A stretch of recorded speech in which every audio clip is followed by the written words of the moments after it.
Hello everybody out there, my name is going to be Mike. First, before I begin this introduction, or I guess testimony, I want to say I am doing this on my own free will. Doing this on my own free will. No one is paying me. As you can see, I'm out the comfort of my home, which is I'm loving that. I'm loving it. I'm loving it every day that I get to sit in my home. Just a little bit background about myself. I run my own cable company. Due to the help and the legal verifications of the prepaid legal system services, I have a couple of businesses that I have done, that I've set up now with the power of prepaid legal services. Just on calling them, giving them advice, telling them how I'm supposed to do things, how I'm supposed to set things up. I've been a cable man all my life. I've sold cable. I've probably knocked at your door. I've been from Baltimore to DC to Pennsylvania to LA to Cleveland, Ohio, York, Pennsylvania, all the Pennsylvania, Virginia. That is my background. I have sold cable all my life. Anything that is sold, I have basically sold it, and that is because I just did not see myself working for the companies anymore.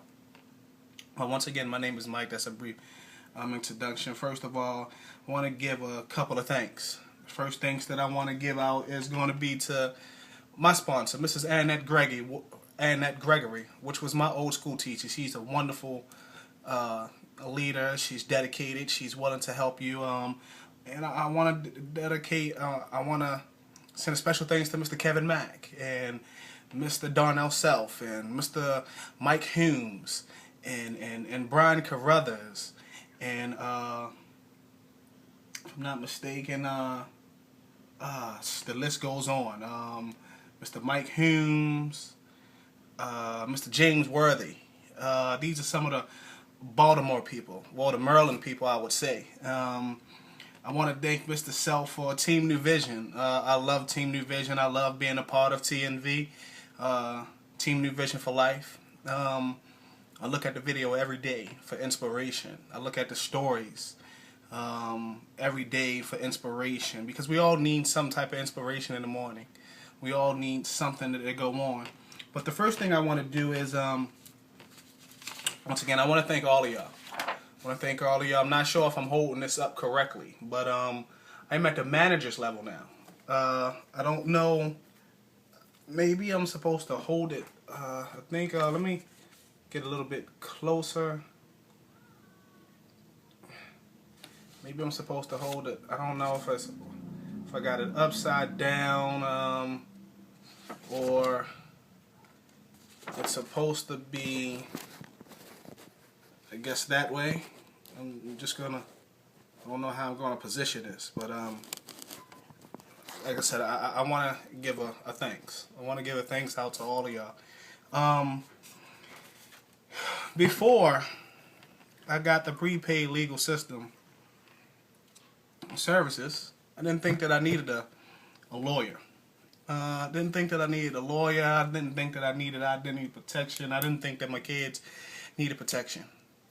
I didn't care about a last will and testament. And I have kids. I have my own family. But one thing that I noticed, things just started happening. And once again, this is my own free will, and I'm just giving a testimony.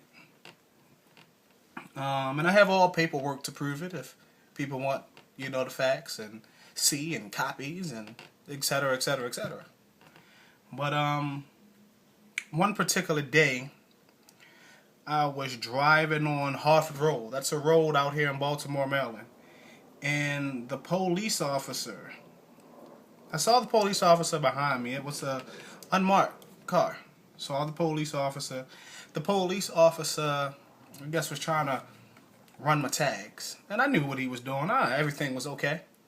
So I proceeded and put my blinker on to get over, because I wanted to see if he, I didn't want to see if he was filing, but I decided to get over. So he kindly pulled me over, and he put his sirens on, and there was a woman and a guy, and they particularly said, well, I said, what are you pulling me over for?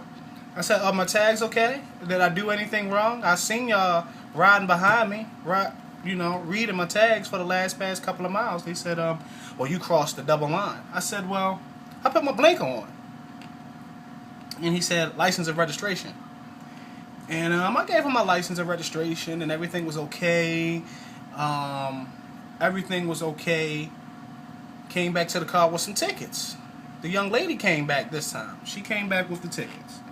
And one of the tickets was for improper lane change, not using my turn signal, and I think it was something else. But at that particular moment in time, I told them that I was not signing those tickets. Told them that I was not signing those tickets. And the female officer said that I forgot what she called it. I think disorderly conduct. I don't think that was what it was, but it was something of that sort of a nature. But I told her I was not signing the ticket. So she called her partner. Her partner came over to the door, the passenger side door, and she didn't ask me to step out of my vehicle. She said because I did not want to sign the tickets, I was not obeying the law or doing whatever she wanted to ask me to do. And I simply got on the phone and I said, well, I'm calling your dispatcher. I want to speak to a supervisor. And, I mean, I've been new. You have a right for a supervisor to come out to the scene. You do have a right for a supervisor to come out to a scene before you sign some tickets or before anything happens. So, I was telling her that I had dispatch online and I was waiting for a supervisor to come out, and she said I was being belligerent, if I'm not mistaken. I wasn't following the directions of her commands. So then she pulled on my door I guess she wanted to take me out of my car and arrest me. She said, oh, well, no, you're going to get arrested, etc., etc., etc. And I had, I think I had my sister or somebody in the car with me. I think it was my child's mother. I can't remember who it was. But make a long story short, I said, well, the supervisor's on the way. She said, okay, well, cool. The supervisor is on the way, but we still got to arrest you because you're not following our directions, our protocols. You're not signing a ticket. You're being belligerent. So then I got on the phone and I called my provider law firm. And when I called the provider law firm, I said, they're trying to detain me. They're trying to arrest me. And they said, well, what are they trying to arrest you for? I said, well, I am currently waiting on the supervisor. I refuse to sign the tickets because these tickets are falsely against me. So I guess the lawyer or I was on the phone, personnel or whatever, they said, well, can I speak to the officer? Is the officer there? Can you get the badge numbers? And I got the badge numbers. I got the names, and I was asking their names, and I'm pretty sure it was recorded. But I said, well, I have my lawyers on the phone. And at this time, it was like, I'd say about like 10-ish, because I was coming from a little club, well, / lounge. I'm a little bit too old to do clubs. But I said, well, I have my lawyer on the phone, and my lawyer said I don't have to get out of my car. The lawyer was asking me, what are you being detained for? And I asked him, well, what are y'all trying to lock me up for? So he said, can I speak to them? I didn't think that they wanted to speak to him. So what I did is I cracked my window, and I let them speak to the male officer, because it was the female officer that was being rude. Once I gave the phone to the officer said, who is this? And they said, oh, this is Mr. Johnson's, provider law firm. And they said, for real? Are you playing? Or did he just call someone up and they're pretending to be like they're a lawyer?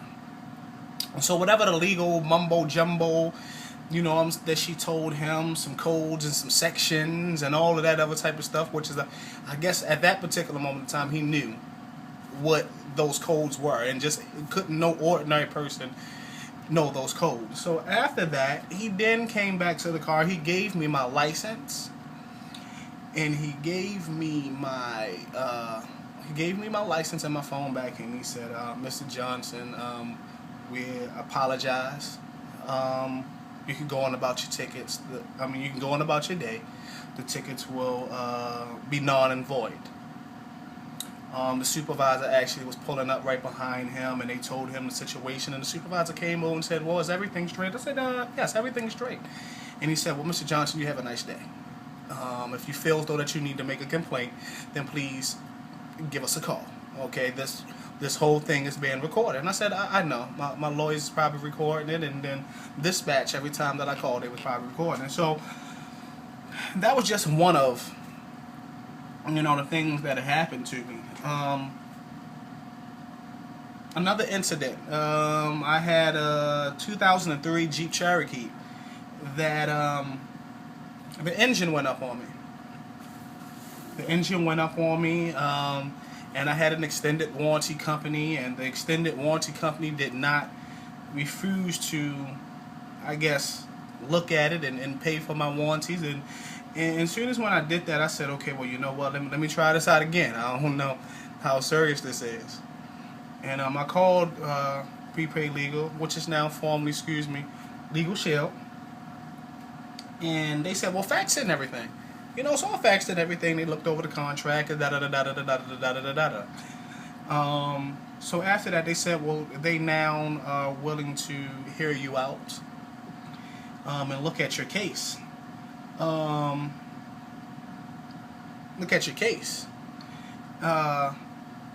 The company that I've gave it to, if you can hold for 1 minute, I'll give you that documentation right now, and I can actually really show you this documentation. Excuse me.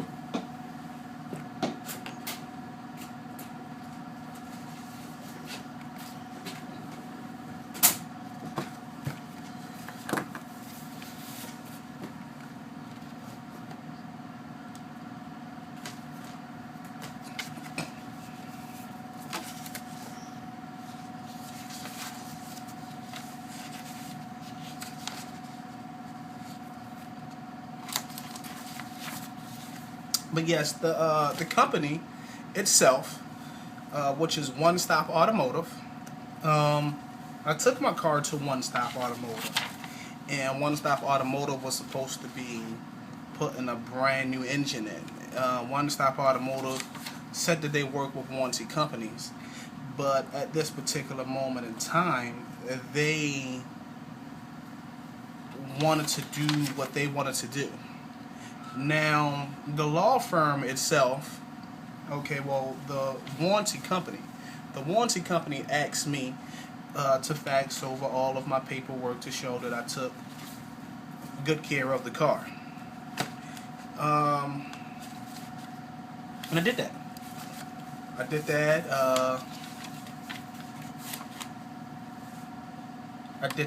And that's when it all started. So right now what I'm going to do is I'm going to show you some documentations, and this is going to show you, and I'm going to let you know what happened bit by bit. Alright, here it goes. I don't know if y'all can see this. Let me get a little bit closer. As you can see, 2002 Jeep Cherokee.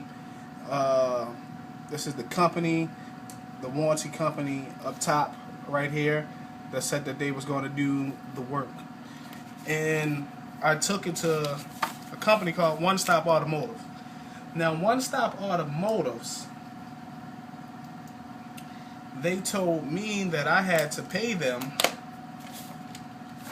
$1,700 to break the engine down. And I said, well, my warranty company is going to go ahead and pay for everything. And the warranty company called One Stop Automotives, told One Stop Automotives,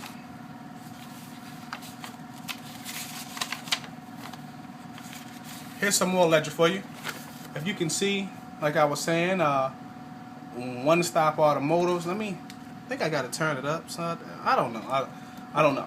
But if you can see right here, it says, One Stop Automotives, my name, you know, the year, the making of the car, I guess all of their legal jargon that was in their contract and all of that. Now, One Stop told me that I had to pay them $1,700 to bust the engine down. But, however, once again, I had to call my provider law firm, as you can see.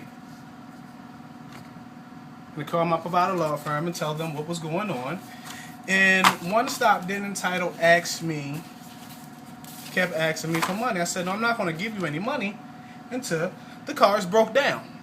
So at that particular moment in time, I told them I didn't want to deal with their business anymore. You know, they was trying to pull something shady. And I asked them for my vehicle back. They they told me that I had to pay them, I think it was like $1,500 for storage. I said, I'm paying you $1,500 for storage when your car has been here almost 30 days. It's $35 a day. And I said, okay, well, I'm not an idiot. I'm not a dummy. It had to be here more than 30 days before it be $1,500. So then I said, well, I'm coming to get my car. And when I found out my car was not there. So then I kept asking them where my vehicle was. Now, this is what I got back in the mail. This document is from One Stop Automotive. This document is from One Stop Automotive. One Stop has told me, they said, sorry. Well, let me let you know what it says. It says, warning, 10-day notice. Your license will be suspended. Your tags will be renewed. Your tags will not be renewed. That's the first sentence. Then it says, Dear Mr. Johnson, I'm writing you this letter to try to help you. Unless you pick your vehicle up, your vehicle will be sent to the city yard 10 days from the date of this letter. Now, this letter itself was handwritten from them. Once again, this letter itself was handwritten. It was handwritten, and it was delivered. It didn't have a postal signal on it. They sent someone. I guess it was to just drop it in the mailbox. Once again, I'll go a little bit closer. Maybe you want to, read, some stuff. Once again, One Stop Automotive. It says that this it will be going to the city yard within 10 days. Once your car goes into the city yard, all kind of problems will happen. All kind of problems will happen to you. So they're threatening me. They're telling me, they're saying that all type of problems will happen to my car and all type of problems will happen to me. First of all, y'all are maintenance people. Y'all cannot suspend someone's license. I know that. I'm not a dummy. Y'all don't have anything with renewing someone's tags. Okay. Now, it says you have enclosed a copy of the letter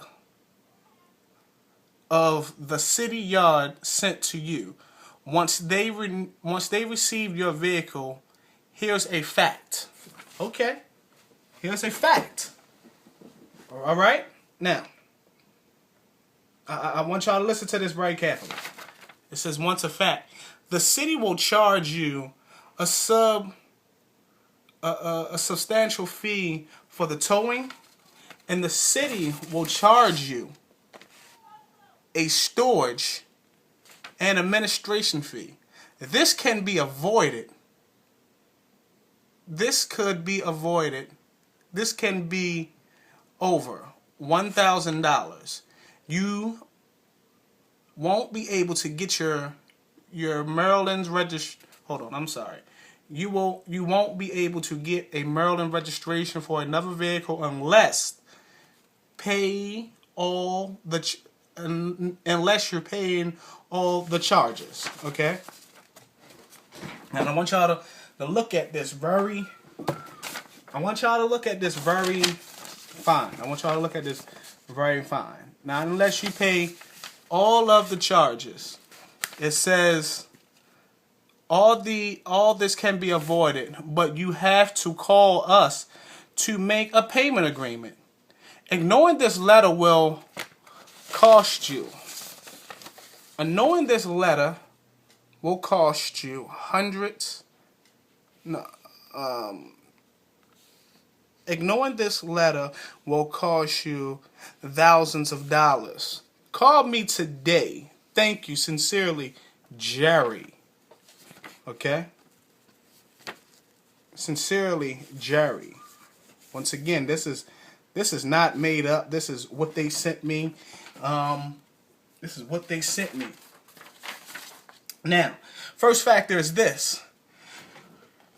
There's only 2 city yards in Baltimore, Maryland. It's one out off of Pulaski Highway, and there's one off of downtown Fallsway. Now, I went to both of these city pounds, and they said they did not see my vehicle. They never heard of my vehicle. It never got towed there, because I said, I don't even want to deal with you. I'll wait till I go to the city yard, and I'll pay those extra fees, and I'll take my car somewhere else. I kept calling One Stop, asking them where my car was. I said, my car is not at the city pound. It's not at the city pound. I've been there 3 times. Now, once your car goes to the city pound, one thing about this letter was right. The city will send you a letter letting you know that your car is there and that it's accumulating fees. And once you do not get those, once it goes past 30 days or 60 days, then they will put your car up for auction because of the fees. The city, now the pound itself has a right, because once again, if you don't pay those fees, then yes, your vehicle will go up for auction. If you do not pay those fees, then you will not be able to register another vehicle in the state. Once again, I kept calling the 2 city yards. I mean, I can give y'all their numbers now. They never saw my vehicle. They never heard of my vehicle. And I kept calling them, and I was frustrated, and et cetera, et cetera, et cetera. I had people with me, and something just told me one day to call them. Something told me one day to call them and ask them one more time, where was my vehicle at? So then once again, I had to get a Legal Shield, okay, prepaid legal, formerly Legal Shield now, involved. And Dre was very belligerent. He was very nasty with me. Well, Mr. Johnson, you're going to have to pay us some money. So something told me about my instincts. Something told me about my instincts, and I decided to say, follow the tow truck. No, what I did is I asked the tow truck, because I saw a tow truck that was coming out of their yard. Because tow trucks come out of their yard all the time. And I did ask them, I said, well, I need to get a tow. And I was, acting like I wanted to make a side deal. Because they work for One Stop. And he said, well, listen, look, give me your number and just give me a call. So at this particular moment in time, the tow truck man did not know that I was behind him. And at this particular moment in time, I followed the tow truck. It was, it was over 10 miles. If I'm not mistaken, it was over 10 miles. And when I followed them, we actually came and we stumbled upon this particular person that said, this says that this is a tow company, that is out Pikesville, Maryland. Pikesville, Maryland is nowhere near Baltimore City. Pikesville, Maryland is nowhere near Baltimore City. When I followed the tow truck to this place right here, as you can see, it says Maryland State, and then it says up here, it says Pikeville Repair Towing Services. And when I went to Pikesville Towing Services, I asked them, is my car here? And they literally said, okay, well, listen, we cannot tell you anything about your particular vehicle. And I said, well, why can't you tell me anything about my particular vehicle? And I said, okay, my vehicle was stolen, and I said to myself, well, is my vehicle back there? And they said, we cannot give you anything about your vehicle. And I gave them my VIN number, and they said, your car is back there, sir, but you cannot get your car because One Stop is renting a spot back there, and that's where they take their cars at. And I told them, I said, well, I don't understand. You know, they said, well, yeah, so they rented a spot that they are taking cars and stuff back. And I said, okay. Well, I said, well, how can I get my belongings? I'm trying to get my belongings. I'm trying to pay for my stuff. And they said, well, we would have to call Jerry, and Jerry would have to let us know that we have to go ahead and release your stuff. And at that particular moment in time, I said to myself, well, call Jerry. Jerry said, well, you have to pay some money. And I said, well, Jerry, I said, I got a letter and it's saying that my car was in the city pound. I said, I've been trying to get my car for like 10, 15 days now. About 20 days now. And Jerry said, Mr. Johnson, we've been over this. He's not going to allow you to get anything. Now, at this time, my license was in my car. I couldn't even walk into the bank to get my money. My license was in the car. My bank statements was in the car. I had equipment in the car from my job. And they would not let me get my So I then proceeded to walk over to the station, which was like right next door to the place. And walking over to the place. And they said, well, this is a civil matter. But no, this is not the city yard. They saw the letter, and they said, well, it's nothing that we can do. And the Pikesville auction people, where they brought they have a little section that they rent out, where they take all the cars at. And they said, there's nothing that we can do. I had my sister with me, I had my brother with me, I had a couple of people with me. And they said, there's nothing that we can do. And I said, well, it's nothing that y'all can do. I want my vehicle. At this particular moment in time, I was very belligerent. I felt mad. I felt like turning off the... This is like... someone's stealing my property. This is like $10,000. I paid like $15,000 for this truck. So make this long story short, just like I said, this is my testimony, you know, and I hope this helps a lot of other people out. Then I decided to say, I am going to get my provider law firm in. So then that's when, once again, I had to fax them all of the information that I had. And now today, I am formally to say that I don't have to deal with that issue anymore because they are handling it.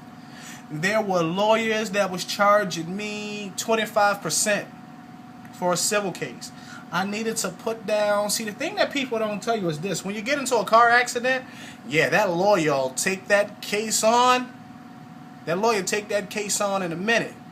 But when you are trying to sue someone, if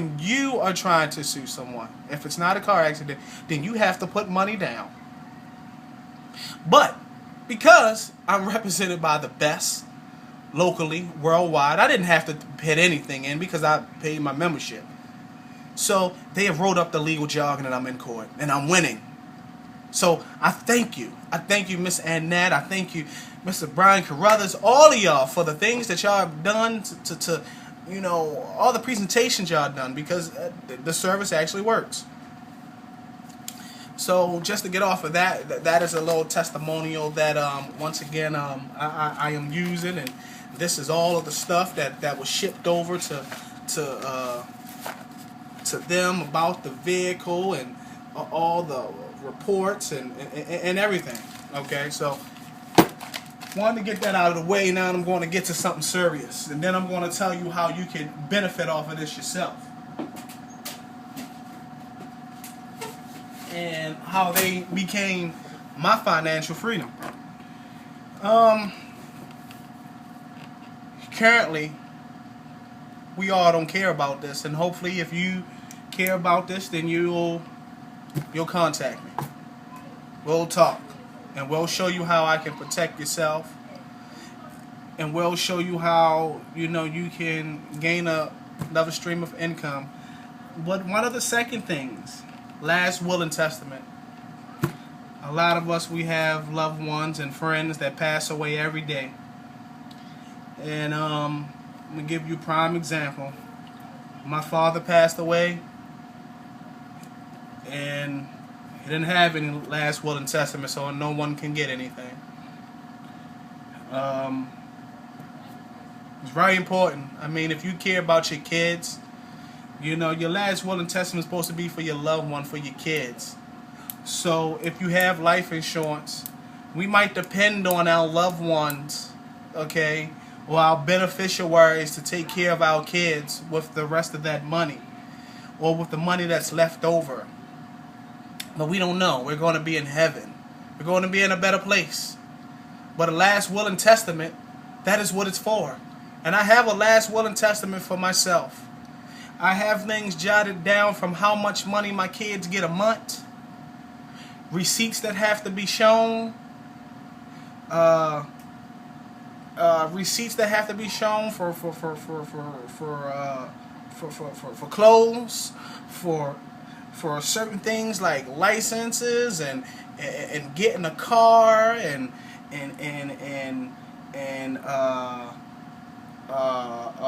college. You know, like I said, I know that my loved ones will probably take care of my kids. But see, the power of me being this representative right here, which is a manager, I can help other people out. Because see, I look at people every day when they don't have last will and testaments, and families, once again, they break up, they arguing about materialistic things.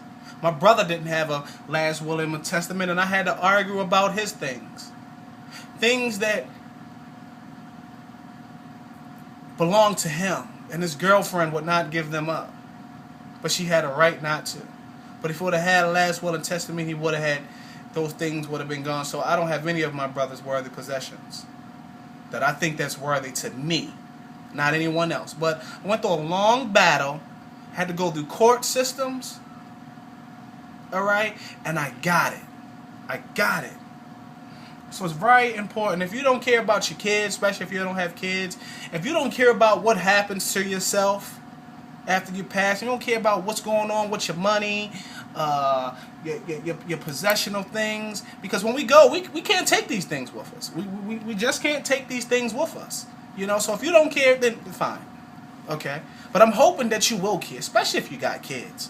Especially if you got kids and you really love someone. Make sure you get that last will and testament done.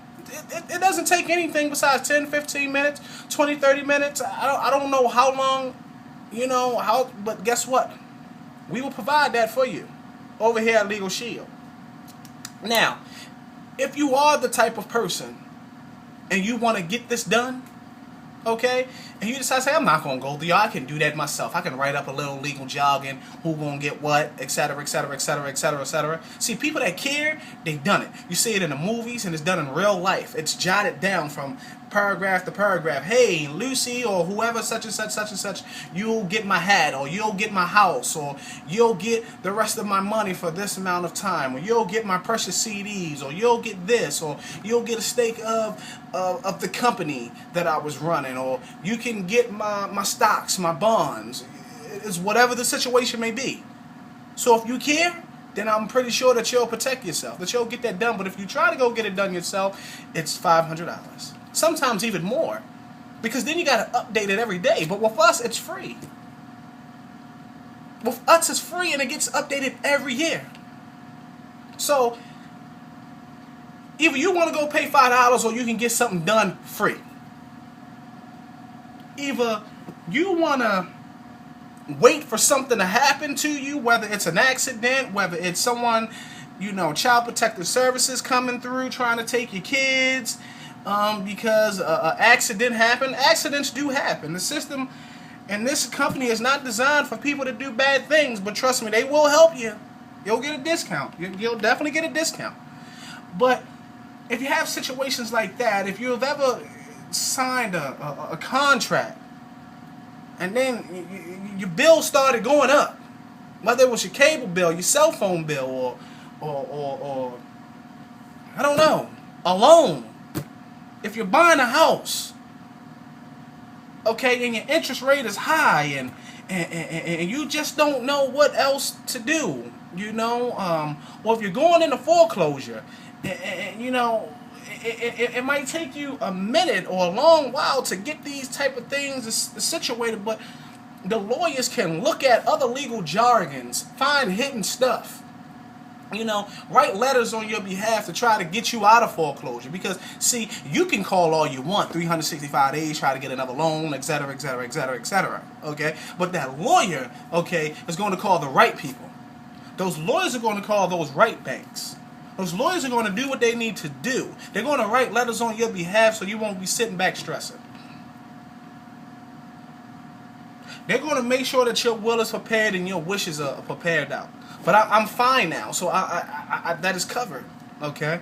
One of the second things that has been affected to me that is probably with someone else, identity theft. You might say you don't care, but I care. Because people can't get jobs now because of how bad that credit is messed up. People are using other people's names. People are getting locked up using other people's names. People are using kids' socials, running their kids' socials up, getting credit cards and cell phones and iPads and oh man, computers and laptops, you name it. They're getting it. Now, in these days, you don't even need your social security number. You can get a piece of mail. People go and come through, look at your mail. You home. You probably working. You out. Mailman done already delivered your mail. And someone has came through and got your information out your mail, your bank account. There's nothing that you can do. Your bank going to send your statements there any daggone way. They even got your BG&E bill. They even got your credit card. Well, Social Security and probably sent you something and it got your social on it. You got people, prime example, you got nurses that's selling people information. No, they ain't doing identity theft, but they're selling people's information. They're selling the kids' information at that. So, another prime example, I've been a victim of identity theft. Once again, I'm saying this on my own free will. What's my personal folder? I can show you better than I can tell you. Because I like showing better than I can tell you. Hold on, give me 1 minute. Alright. Everybody know what that is? Equifax. Know what that is? That's Equifax. Yeah, know what that is? Equifax. Equifax. Now, currently, and this is not the first time, this is the third time, probably the fourth time, probably the fifth time, probably the sixth time. See, what people don't know is, in prime example, because I want to give it to you. Most people know about credit inquiries, which is credit inquiries, whether you get them or not, it takes away from your score. So, I'm going to show y'all this. I don't know how well you can see it, but I'm going to close up on it. I'm going to close up on it a little bit. But I have all of these people because my social is out here. My social is out here. I've lost my license. All of that. Turn on the back. It's all right there. It's sitting right there. It's all on the back. It's doing, like I said, it's called a credit inquiry. These particular people, each and every last day, there's people that is trying to test your credit. They're trying to do this to your credit. They're trying to do that to your credit. When these particular people don't realize that I am protected.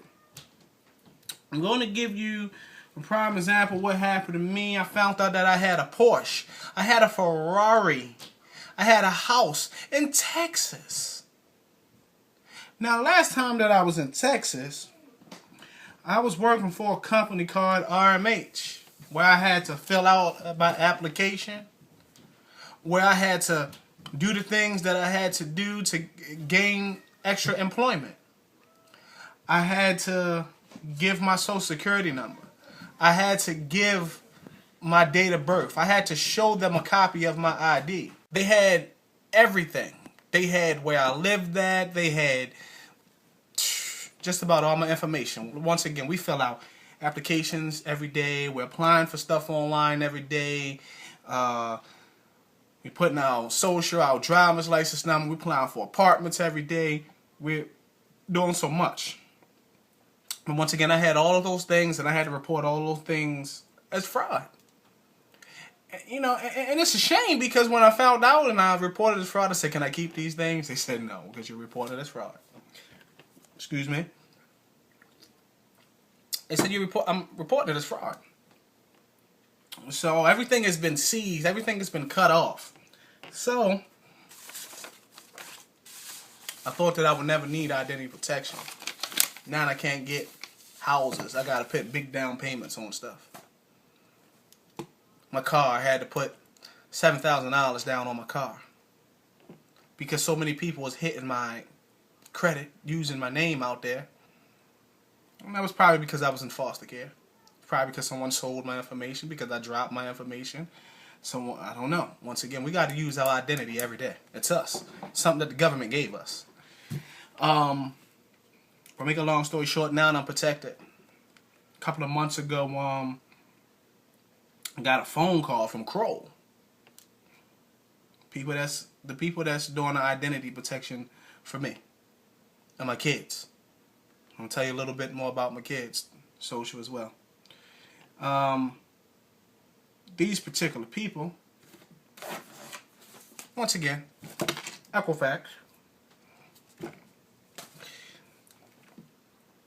Someone tried to get a T-Mobile cell phone and my name, and I have AT&T. Make a long story short, I got a call. They said, "Mr. Johnson, are you at T-Mobile trying to apply for a phone?" And I said, "No, I'm not. I'm in Los Angeles right now." They said, "Well, Mr. Johnson, I thank you for telling me that." So whoever was there applying for my phone, I initially called them, and Crow asked them certain things like, what was my password, what were my secret questions that I put on the account, and they could not provide that.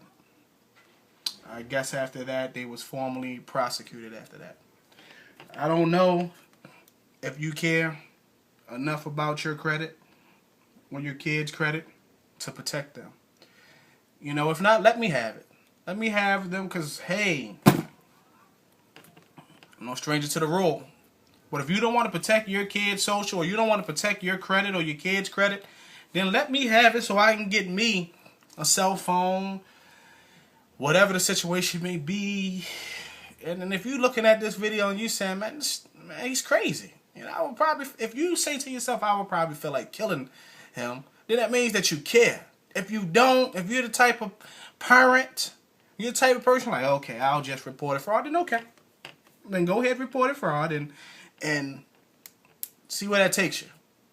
See where that takes you. See how that protects your credit and you basically yourself, you know what I'm saying, getting it back to the point where you and people won't be looking at you as like that you're a risk. People are looking at you like you're a risk now because you are. Your credit is messed up, so guess what? Your job is basing you on your credit. I know, it's wrong, but they're doing it now. They're basing you on your credit. People, once again, are using other people's. We ain't all heard about it, someone using our name because they done got locked up. We didn't heard about it for a long while. So guess what? Once again, if you care about that, then fine. But another prime example, my son, I decided to call Equifax and get a copy of my son's social. No, it was not me. I swear, it was not me. I didn't think that my kid needed protected. Okay? But here it is. When I called and got my kids' credit report, they got cell phones. They got computers. They got, what was it? A Macy's credit card. A Heckinger's credit card. Some other credit cards. And I'm like, well, I thought the saying was you couldn't do it now unless you're 18. That's a myth. People been putting cable bills in their kids' name. They been putting what you call them. See, the thing is this: once that social starts establishing credit, then guess what? It's out there. That social does not show how old that person is. It's only a social. It's a social security number, tax identification number, basically. You ever notice them? They ask you what's your tax identification number. Your tax, if you got a business, tax identification number is 9 times out of 10. If you don't have your tax identification number that the state gave you, it's your social. And that's just cut, plain, and simple. Okay, but once again, my kids' information has got touched, and I had to repair that. As his parent, I had to repair that because he wasn't protected. He was not protected. So if you at least care about your kids, get your kids protected. Get all of this wrapped up in one. Get the total protection. Get your last will and testament. As far as your life insurance, protect your kids' social. But protect their livelihoods. If you don't need this for yourself, get it for your family. Because all type of different situations happen all the time. We might take our car in the shop, get that over, we might get overcharged for that, but I know you don't care. You probably pay it. But if you care, then hey, trust me, this is for you. If you care about your credit and protecting your kids' credit, making sure that nothing don't happen to them, and if you care about a last will and testament, then this is for you. Because I'm fine. My life is a little bit better now because I know that if I go out with an accident, because that's the only way that I'm going to go out, because I don't do malicious things, so it'll be an accident. But guess what? Once again, my son, my daughter, my godkids, my nieces, my nephews, I have a will. They got percentages of my company. My son and my daughter gets this every month. They'll get this every year. They'll get this every season. They have this much money for food and health care. See, I took care of all that. I'm not worrying about the healthcare system. By the time I'm departing in God's arms and this humble human stuff is going to be much worse. We're supposed to be trying to protect our kids. When you have kids, you do what you have to do for your kids. Protect yourself for your kids. Because they're looking up to you. And I know life is hard, okay? But once again, how much does all this cost? $1 a day. $1 a day. I call my lawyer every day. They know me by first name basis. I don't sign anything no more. I don't sign anything no more. I send stuff over to them and see if there's hidden clause and effects in it. Whenever something happens with my credit, I'm applying for something, I get an email. That's important to me. No, lock that person up. I'm 30 now. I want to make sure by the time I'm 50 or I'm in my late 60s, then my kids will be fine. But one last thing that I want to tell you about this particular company is that you have a way to earn extra cash, have a new career, because this is what this is to me, new career. I'm loving this. You see how I'm smiling. It's not a joke around here. I'm getting this cash. How they say how T.I. say you balling on a budget. I'm balling out of control. Once again, I'm sorry to show y'all this one more time again, but I'm happy. So I don't care what y'all say. Y'all can hate it or love it. I don't care. Biggie said the more money, the more problems. But see, the problems was just the haters. That was it. But guess what? You can hate me. I don't care. But once again, you see this piece of paper right here that says that I'm a manager? Yeah, I'm a manager right now, but I'm about to be director where my people at, Miss Annette, and I think it was another level. But I get paid $172 an hour. I want someone. You know, I'm not the best with calculations, but if you can give me a minute. And sometimes I get paid a little bit more, but I get paid $100. This ain't even my cable job, because I get paid good money from that as well.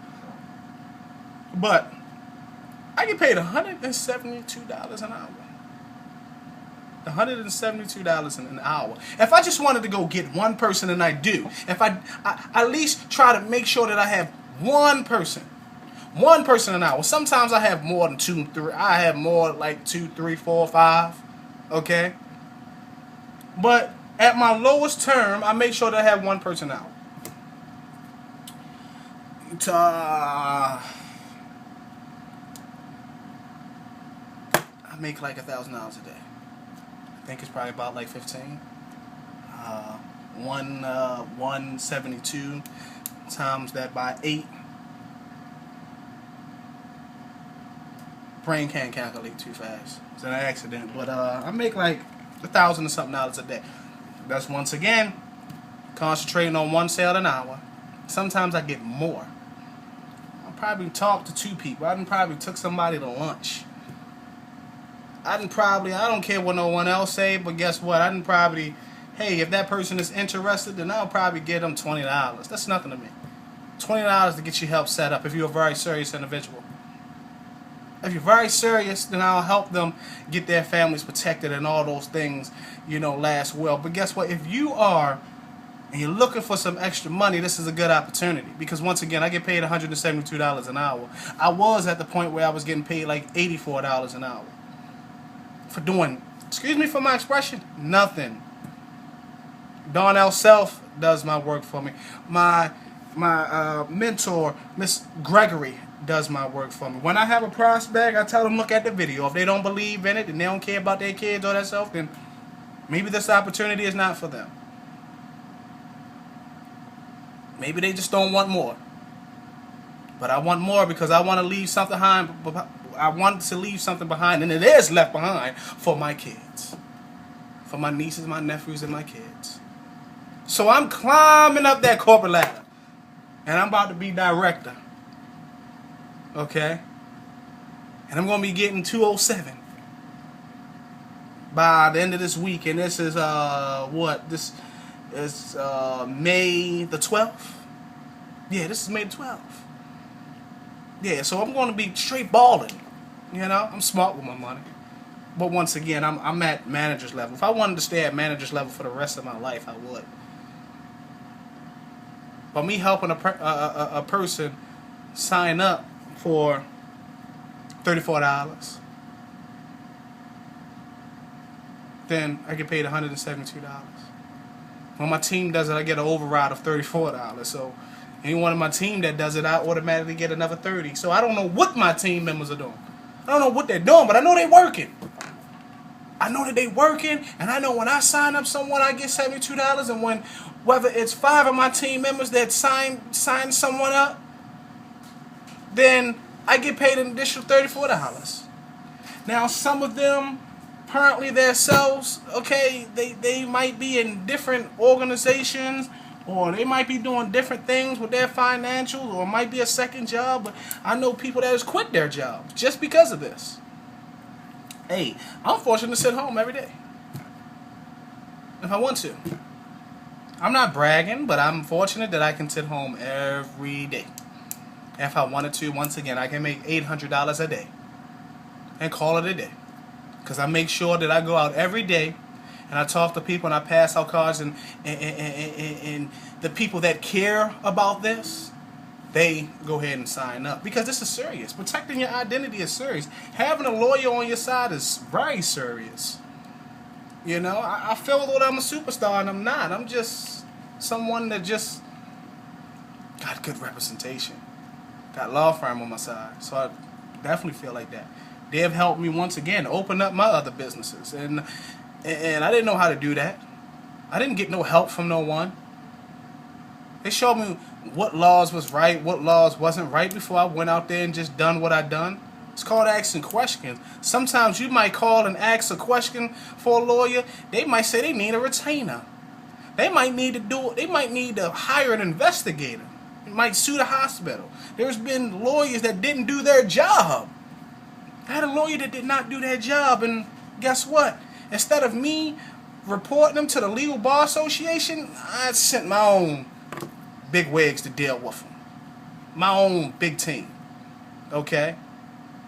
And then those lawyers was calling me back, sending me letters talking about, sorry, we was a little bit busy, a little bit bombarded, and we couldn't do this. But once again, if you are interested, you know, and you want a different career, once again, then give me a call. Shoot me an email, shoot me whatever it is that you want to shoot me, and contact me on Facebook, which is all of that will be down at the bottom of the screen visually. I'm hoping that I'll see you. I'm hoping that I see you at the top. I'm hoping that if you have got laid off, you'll look at this opportunity as for second income, because guess what? You don't do anything. I sit back and I make your money for you. I sit back and I make your money for you. You don't do anything. And once again, off a $36 transaction, and we also have packages that are lower. We have packages that are lower than $36. Then you can make money off of that, whether it's $80-something a day. You can make more than minimum wage. If you want to come in and you want to be a senior associate and you want to stick there and you want to learn the ropes, then hey, you're getting paid $84 a day. You know? $84 an hour. $84 a day. You can get 2 people. And you done made more than minimum wage in a day. Once again, look at this is just my brief, you know, testimonial. You know, how I've succeeded with this company, how they are my second stream of income that I make a lot of money from. Once again, my name is Mike, Mr. Darnell, Miss Annette, Mr. Mike Holmes, Mr. Mac, Mr. Wentworth. You know, I thank y'all for y'all leadership. I thank y'all for coming and doing the things that y'all do. And each and every last time I call or I go to a seminar, I learn something different. Oh, and don't forget about, look at the members benefit package. Look at the members benefit package and see all the benefits that you get from being an associate. You don't only get a new career. You don't only get a new job with a Fortune 500 company that has been around since 1972. Excuse me, allergies. But you get total access, and you have a new career or a second stream of income or a third stream of income. So make sure that you look at Mr. Self's video, because he is our mentor. He is the one who explained this more better. Once again, this is just my testimonial. Some of the things that happened to me, as you saw from the documentations. And they say documentation beats de-conversation. Any particular day. Documentation beats de-conversation. Look at his video, then look at this video. Get right back to me. And I hope that I see y'all all at the top. Sorry that I'm in my house, but once again, I just wanted to share this because this program, it's not a get-rich-quick scheme. It's not network marketing. This is something serious that we all need for our families if we care about them. See you at the top, and I'm gone.